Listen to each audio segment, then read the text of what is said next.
Hi అండి. Welcome to Indian raita. పిల్లలు కూరగాయలు తినమంటే మారం చేస్తారు. అదే కానీ అన్ని కూరగాయలు వేసి ఇలా వెజ్ పులావ్ చేస్తే అన్నంతో పాటు కూరగాయలు కూడా తినేస్తారు. ఈ టేస్టీ వెజ్ పులావ్ని నా స్టైల్లో చేసి చూపిస్తా పదండి. ముందుగా గ్యాస్ ఆన్ చేసి కుక్కర్ పెట్టుకొని 2 table spoon oil, whole garam masala, ఒక పెద్ద ఉల్లిపాయ ముక్కలు వేసుకొని గోల్డెన్ బ్రౌన్ వచ్చే వరకు వేయించుకోండి. మీ దగ్గర ఇంకా కూరగాయలు ఉంటే యాడ్ చేసుకోండి. నేను ఈ కూరగాయలు వేస్తున్నా. క్యాప్సికమ్, క్యారెట్, సొరకాయ, కాలీఫ్లవరు, బంగాళదుంప, చిటికెడు పసుపు, తగినంత ఉప్పు వేసుకొని మిక్స్ చేసుకోవాలి.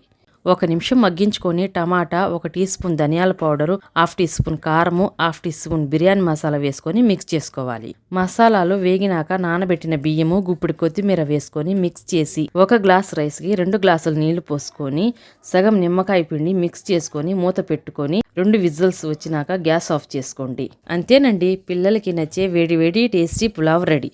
ఈ పులావ్ని పెరుగు చట్నీతో ఇంకా ఉల్లిపాయతో తింటుంటే మీ ఫ్యామిలీ ముద్దకి మిమ్మల్ని పొగుడుతారు.